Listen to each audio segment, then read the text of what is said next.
Hello et salut des pieds à la tête de la mode à la culture. Version française vous rhabille avec les tendances d'aujourd'hui et de demain et c'est tout de suite.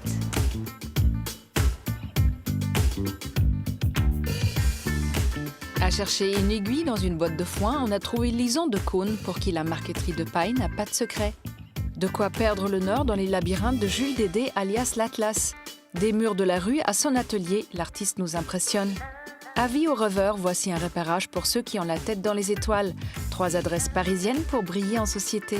À petits coups de marteau et de ciseaux, les créatrices de Monsieur Paris façonnent des jolis bijoux gris-gris à porter en toutes occasions. Beau pour les yeux, bon pour la tête, le tout 100% version française, c'est Point de vue.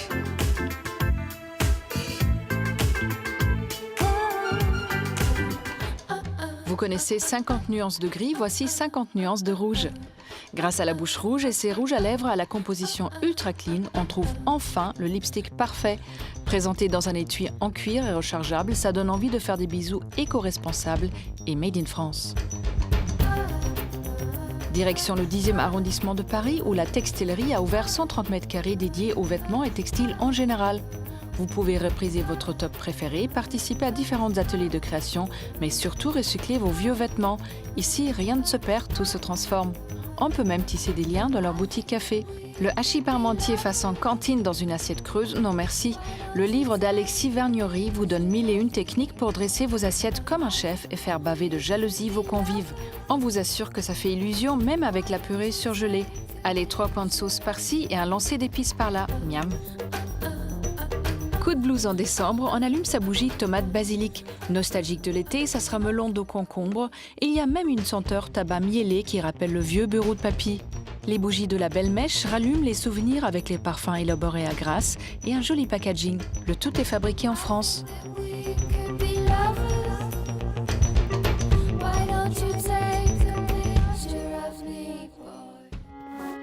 Lison de Caunes, artisan d'art en marqueterie de paille, dépoussière une technique ancestrale au travers de ses créations, de quoi en faire tout un foin.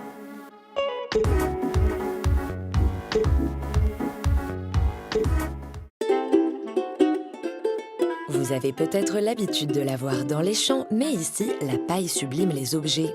Grâce à la marqueterie de paille, Lison de Caunes a été nommée maître d'art en 1996. Aujourd'hui, elle nous ouvre les portes de son univers parisien, un véritable havre de paix qui sent bon la campagne. Alors vous avez vu, c'est un atelier silencieux, il n'y a pas de machine, tout se fait à la main, on a des scalpels, des plioirs qui nous permettent d'écraser la paille, de la colle, un pinceau et de l'huile de coude en majorité. On n'a pas de machine électrique. Pour tout ce qui est création, on fait tout à la main. Mais Lison oublie un dernier détail, un outil indispensable à la marqueterie de paille. À la main, parce que vous voyez, on est tout le temps en train de toucher, parce que si on voit si le travail a été bien fait, si on doit sentir quelque chose de très lisse, et surtout pas de superposition, et bien sûr pas d'espace entre la paille. Donc on est beaucoup avec la main, et moi je dis toujours aux gens qui viennent ici, mais vos yeux, ils sont au bout de vos mains. Pour n'importe quelle création, la technique reste la même. On ouvre la paille en deux, on l'écrase, et une fois qu'elle est écrasée comme un ruban, on la plaque. Donc on la colle avec de la colle blanche sur, en général, du médium, sur du bois, pour faire soit des revêtements muraux, c'est-à-dire des panneaux qui vont aller sur des murs, soit du mobilier. Là, on est en train de faire, par exemple, deux tables basses pour une décoratrice qui s'appelle Stéphanie Coutas.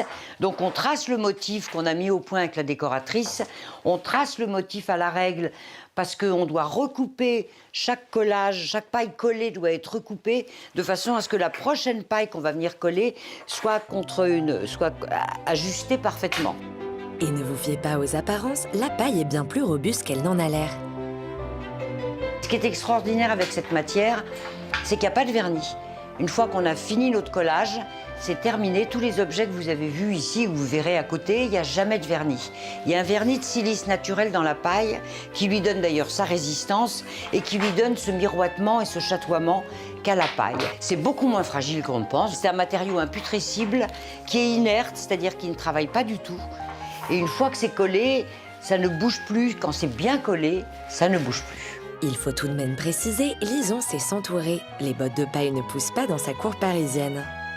Je travaille la paille de seigle qui vient de Bourgogne. J'ai un céréalier en Bourgogne qui nous cultive cette céréales spécifiquement pour la marqueterie de paille et qui nous envoie ensuite par la poste. La paille de seigle est la seule aujourd'hui qui est cultivée à l'ancienne, c'est-à-dire qu'on a des tiges très hautes qui nous permettent d'avoir des très longs fûts de paille.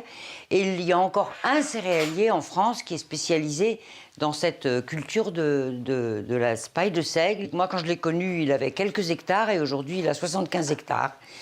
Donc, il cultive de plus en plus pour répondre à la demande, puisqu'aujourd'hui, la marqueterie de paille est vraiment à la mode. Lison est presque né sur la paille.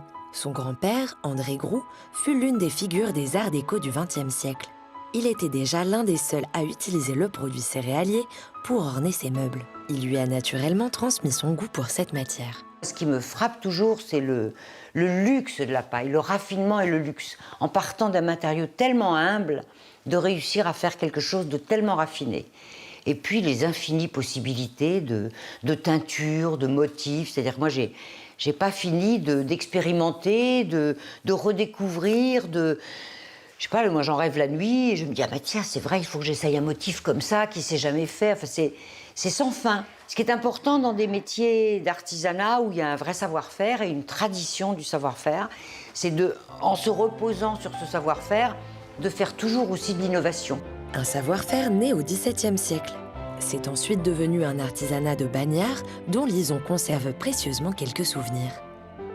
Comme ils étaient faits dans des bagnes, ils ne sont pas signés, mais de temps en temps, je trouve des messages secrets cachés sous le miroir ou sous les marqueteries de paille que je décolle pour la restauration. Donc j'ai retrouvé une fois des lettres incroyables d'un bagnard qui avait mis toute sa vie à l'intérieur des petits casiers. Donc ce sont toujours des objets qui sont très émouvants parce qu'ils ont été travaillés dans des situations qui ne devaient pas être très, très joyeuses. Après avoir restauré pendant plus de 20 ans ces vestiges du passé, Lison se consacre à la création et peut désormais inventer l'avenir.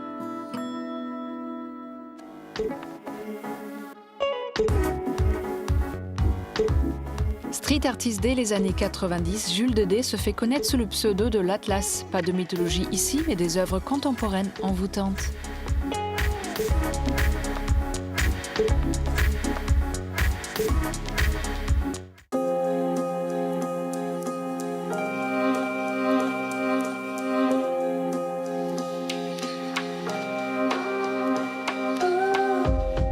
Style singulier, mélange de calligraphie, de géométrie, d'universalité. La signature du street artiste s'est imposée dans le monde entier. Rencontre avec l'Atlas au sommet de son art.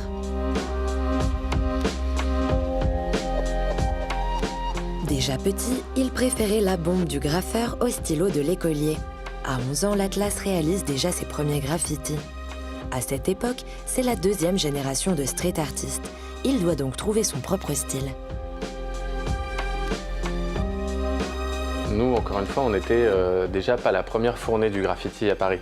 Donc il y avait déjà des gens comme Psychose ou Crise ou qui étaient allés à New York et qui étaient revenus avec les styles de New York et qui avaient déjà digéré ça un peu, mais voilà, c'était déjà fait quelque part.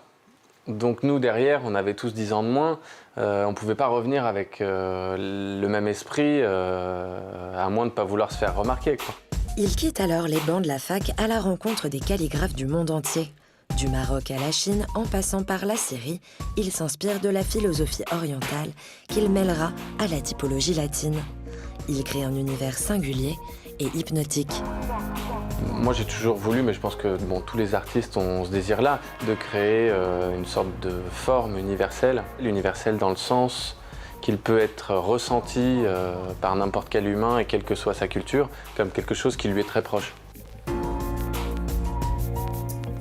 La géométrie permet une perfection et me permet justement de la poser avec d'autres couches, justement avec des choses plus gestuelles, plus de l'ordre soit de l'action painting ou de la sigillographie, les tampons chinois, me permet de mélanger deux énergies, une plus instinctive, plus intérieure, gestuelle, et la géométrie qui est plus conceptuelle, cérébrale, intellectuelle, avec le mot, qui vient rajouter une couche et qui vient finir pour moi cette double énergie pulsionnelle et méditative. Sa patte bien à lui, il invente même son propre mouvement, le pop-tic art. C'est à la fois le pop art, à la fois l'optic art.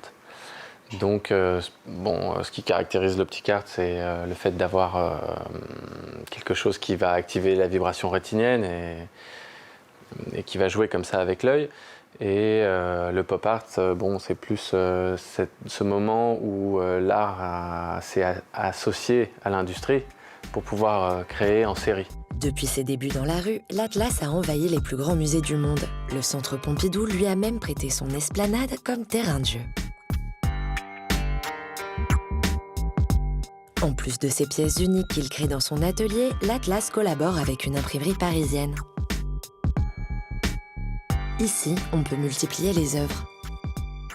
Dans l'esprit quand même du graffiti qui est d'envahir les espaces. C'est vrai qu'avant, j'envahissais beaucoup la rue et qu'avec ces choses-là, je peux envahir l'intérieur de chez les gens.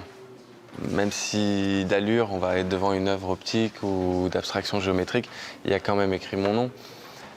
D'une manière cachée, sous forme de cryptogramme, mais c'est une manière de continuer l'esprit d'invasion qui vient de notre mouvement. Voilà. Ainsi, l'Atlas se faufile partout, tel un courant d'air. Hypnotique et envoûtant, vous aurez du mal à lui résister.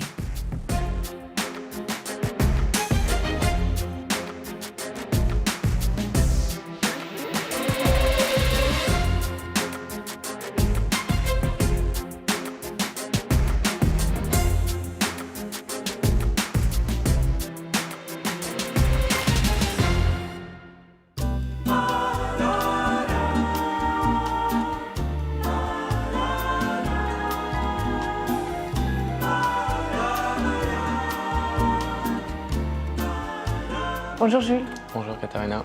Est-ce que Jules, l'Atlas a pris le pouvoir sur Jules? Comment ça se passe? Dans la culture du graffiti, à la fin des années 80, tout le monde avait son blaze, comme on dit. Donc j'ai grandi dans les années 80 et 90. Donc disons dans ce milieu-là, c'était impossible de ne pas avoir un blaze. Et c'était un peu en concurrence à Zeus, c'est ça? Oui, dans la mythologie grecque, Atlas part en guerre avec les Cyclopes contre les lois établies par Zeus. Mais c'est un révolutionnaire, Atlas. Comment? C'est un révolutionnaire, Atlas. Oui, c'est un titan, il est moitié dieu, moitié humain, donc il est toujours partagé. Mais bon, c'était pas pour partir en guerre contre, c'était une sorte de coopétition. C'était pour aller vers, dans le même procédé, de créer des personnages mythologiques dans un temps contemporain, voilà. Jules, racontez-nous un peu Paris dans les années 95, donc avant le fameux effacement des années 2000. Vous étiez dans un groupe VAO, Vandalisme Artistique Organisé. Et décrivez-nous Paris. Paris dans les années 90, c'était au niveau... disons, au niveau street art. Voilà, au niveau des murs, était presque saturé.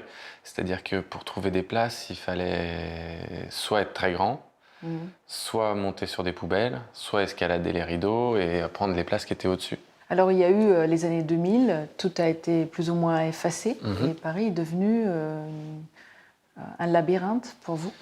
Ouais, c'est vrai. Pourquoi vous avez commencé à créer des boussoles, à indiquer le nord C'est vrai que en 2000, il y a eu cette loi qui a été faite entre Corrigan et la mairie de Paris, et Paris est redevenu une page blanche. Et à la fois, c'est ça pour moi qui a été le début du street art à Paris. C'est-à-dire que tous les gens qui venaient du graffiti et qui pensaient que leur tag resterait éternellement se sont retrouvés face à une sorte d'autodafé pour nous quand même, quelque chose d'assez violent, qui a poussé les gens à réfléchir à comment créer une continuité à ce mouvement-là. Certains ont arrêté totalement et sont passés à autre chose, et d'autres qui ont commencé à utiliser presque leur nom comme un logo. C'est-à-dire comme quelque chose qu'on répète avec exactement les mêmes formes et où la lecture devient secondaire et où, à l'image des marques, le logo va réapparaître partout jusqu'à que l'inconscient des gens de cette ville soit imprimé par cette image. Et vous vous êtes mis aussi à dessiner sur le sol avec du gaffer. Et là, au lieu de créer des boussoles, vous avez créé des labyrinthes. En fait, cette histoire de boussole est partie justement de cet effacement total de Paris. Et tout d'un coup, Paris redevenait une sorte de désert urbain, sans repère. Donc tout d'un coup, il fallait relire la carte Et en ayant choisi Atlas comme nom, je me suis dit que je pouvais être ce lien entre la carte et le passant. Il y avait cette idée d'un art utile, et en même temps, toujours à l'intérieur, était crypté mon nom autour d'un carré, et qui donnait en effet l'idée d'un labyrinthe, ou plutôt, comme on dit en anglais, d'un maze, puisque ce ne sont pas vraiment des labyrinthes, mais plutôt une forme circonvulatoire. Voilà. Mais ça n'a jamais été des labyrinthes, dans le sens où il n'y a pas une entrée et un cœur. Sortie, voilà. ouais. Comme il y avait Atlas, les gens ont beaucoup fixé sur le labyrinthe en pensant que c'était lié au labyrinthe de Thésée. Mais finalement, de manière consciente en tout cas, ce n'était pas des labyrinthes que je faisais, c'était des boussoles, voilà, avec des formes qui font penser à un labyrinthe. Quel est votre projet du moment? Je suis en train de faire une série de marbre, parce que j'ai passé du temps en Grèce récemment, à Tinos, et j'ai visité les carrières et rencontré des marbriers, et donc je suis en train de faire une série de choses en volume avec du marbre. Merci Jules. Merci à vous.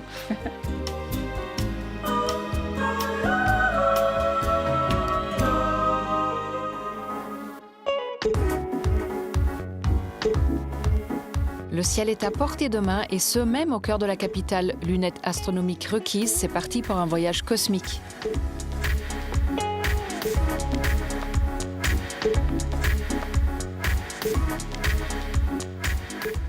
Repérage, c'est votre rubrique dénicheuse de bons plans parisiens. Cette semaine encore, on a marché, couru, rampé, arpenté, cheminé, exploré les rues de la capitale en quête de ciel étoilé.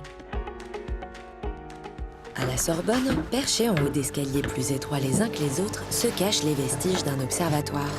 Seuls quelques privilégiés y ont accès et peuvent observer le ciel à travers la lunette de 153 mm de diamètre. Vous trouvez ça peu?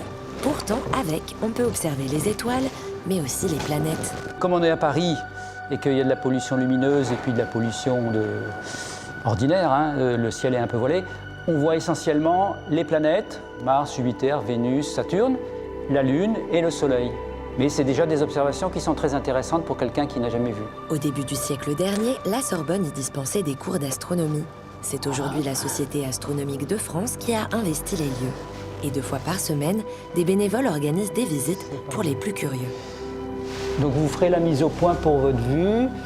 Donc il y a le dôme des Invalides et en arrière-fond, il y a la tour Eiffel. On vous l'avait dit, on est à Paris. Ce soir, pas de Jupiter, mais on a quand même pu observer la tour Eiffel et espionner les touristes sur la Grande Roue. Alors, faites attention, pas vous prendre les pieds dans la trappe, pas vous cogner le front là-haut. C'est tout.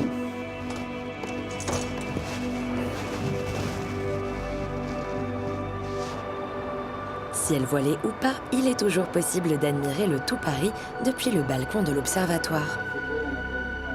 2 étages plus bas, des terriens s'activent. Ils sont venus fabriquer le miroir de leur propre télescope. Pour en fabriquer un, il faut beaucoup de patience et de précision. Pendant plus de 100 heures, il faut frotter 2 miroirs l'un contre l'autre avec différentes poudres abrasives qui vont polir le verre. Mais attention, pas le droit à l'erreur car il faut être précis au nanomètre près. Un peu frustré de ne pas avoir pu observer les étoiles, direction le planétarium de la Cité des Sciences à la Villette. Là au moins, on est sûr de voir ce qu'il se passe au-dessus de la grisaille parisienne. Doté d'une toute nouvelle technologie en haute définition 8K, le voyage dans la galaxie promet d'être inoubliable. La haute définition 8K dans le planétarium, ça va permettre d'avoir une résolution qui est proche de celle de l'œil. C'est-à-dire que quand vous allez regarder une étoile dans le planétarium, eh bien vous n'allez pas avoir une grosse tache, vous allez voir un point. Et ça va vous donner un effet de contraste, un effet de 3D qui fait que vous n'avez pas besoin de lunettes 3D pour pouvoir avoir cette impression d'être dans un environnement en relief. Bien assis au fond de votre fauteuil de cinéma, le regard rivé sur le spectacle qui défile. La proximité avec les étoiles donne l'impression d'être un véritable astronaute qui scrute la Terre depuis sa navette spatiale. Ce sont des étoiles plein les yeux que l'on en apprend un peu plus sur ce monde si mystérieux. Si ces 2 expériences vous ont donné envie de les observer par vous-même, on vous emmène rue de Rivoli, à la maison de l'observation, pour choisir l'équipement du parfait chasseur d'étoiles. Même avec le plus petit des télescopes, il est possible d'admirer les planètes, mais également les cratères de la Lune. Et si c'est votre premier télescope, pas de panique, on vous apprend à vous en servir. Si pour vous le ciel n'a plus aucun secret, allez faire un tour à l'étage pour y découvrir les expositions temporaires et les films documentaires projetés. Après ce tour de Paris dans les étoiles, vous voici clé en main pour une exploration à la Star Wars, version parisienne.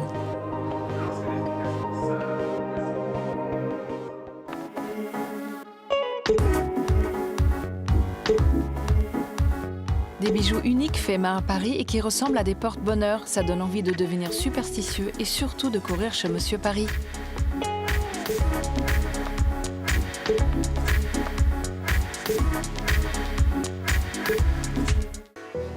Si certaines carrières paraissent toutes tracées, celle de Nadia Azoug, créatrice des bijoux Monsieur Paris, ne l'était pas vraiment. Sociologue de formation, c'est dans le bar dont elle était propriétaire qu'elle va faire la rencontre d'un bijoutier qui va bouleverser sa vie. Quelques mois plus tard, naissait Monsieur Paris. Je suis pas une fille à bijoux, j'ai pas eu d'aspiration de créatrice. Petite, j'adorais faire je ne sais quoi. C'est que vraiment, ce que j'ai trouvé génial, c'était le métier, l'artisanat. Ce coup de cœur pour l'artisanat s'est transformé en véritable coup de poker. Pour ne pas devenir une bijoutière parmi les autres, Nadia a observé les femmes et le monde qui l'entoure. Et c'est de cette observation que sont nées ses créations. La première des inspirations, c'est les femmes qui m'entourent, celles que je croise dans le quotidien. Et c'est assez intéressant de voir ce qu'elles portent et la façon dont elles le portent, c'est-à-dire de la façon dont elles l'intègrent dans leur quotidien, dans leur tenue. C'est quelque chose qui est important pour moi. Nadia aime observer les femmes, mais elles ne sont pas sa seule source d'inspiration. Pour les collections de Monsieur Paris, elle va puiser dans un savoir-faire ancestral en étudiant les techniques de façonnage et d'assemblage utilisées auparavant. Elle peut ainsi piocher des idées et les adapter à ses envies et à son identité. Car si ses bijoux sont plutôt fins et délicats, ce n'est pas toujours le cas de ce qu'elle trouve dans ses livres d'inspiration. Comment prendre par-ci, par-là une façon de faire, de suspendre une pièce, de suspendre une pierre, de trouver un fermoir différent. Et c'est vraiment chouette aussi de voir tout ce travail qui a été fait par plein de créateurs extrêmement talentueux. Mais en revanche, c'est juste des éléments pour moi qui sont importants. C'est des petits points de détail, ça peut être technique, c'est la façon dont une pièce est prise ou pas. Cet amour pour l'observation, elle a voulu le transposer dans son atelier boutique. Comme un laboratoire et un lieu d'échange, elle s'y inspire des mouvements et des envies des femmes qu'elle y côtoie. Ce qui est génial, c'est qu'on a un métier où on voit toujours les gens bouger, les mains bouger, les filles travaillent, façonnent, il y a le travail de la main, il y a les mains qu'on rencontre, qui vont venir porter, la façon dont les filles bougent. Et c'est assez joli à voir comme danse. Donc c'était aussi de voir comment le bijou pouvait s'intégrer et puis lui aussi bouger. Et on a pensé à une collection autour du mouvement, autour du corps. Pour mettre en lumière sa nouvelle collection inspirée du mouvement, Nadia a emprunté les prénoms de célèbres danseuses et chorégraphes pour nommer ses créations, en hommage par exemple à Martha Graham ou Doris Humphrey. Vous l'aurez compris, contrairement à ce que ce nom évoque, Monsieur est tout ce qu'il y a de plus féminin. Il y a une vraie ligne directrice et cette ligne-là, c'est vraiment des bijoux sobres, des bijoux fins, élégants, qu'on peut porter tout le temps, qu'on peut garder, qu'on peut... En tout cas, je ne sais pas, c'est assez prétentieux, mais qu'on peut aimer à 15 comme à 50 ans. J'ai plutôt envie de ça, de choses qui lient. Dans ses ateliers boutiques, Nadia a souhaité mettre en avant le travail de ses bijoutières. Comme dans un restaurant avec une cuisine ouverte, vous pouvez les admirer à l'œuvre. Bijoutière et non bijoutier, car chez Monsieur, c'est une affaire de femmes. Monsieur, c'est que des femmes. Vous trouverez que des femmes derrière Monsieur, donc c'est que des bijoutières. Elles sont au nombre de 4 maintenant. Et Monsieur est féministe, quoi. Voilà. Si Nadia s'est installée dans le Marais, ce n'est pas par hasard, car le Marais est un ancien quartier de joailliers. Attachée à un savoir-faire artisanal et français, la proximité directe avec ses fournisseurs lui permet une fabrication 100% parisienne. Inutile de faire appel à des chercheurs d'or, une fonderie se trouve à quelques mètres de ses boutiques. Sertisseurs, doreurs, graveurs et fondeurs sont tous à portée de main pour donner vie à ses croquis. D'ailleurs, Nadia a ouvert un deuxième atelier boutique et vous l'aurez deviné, il se situe dans le Marais.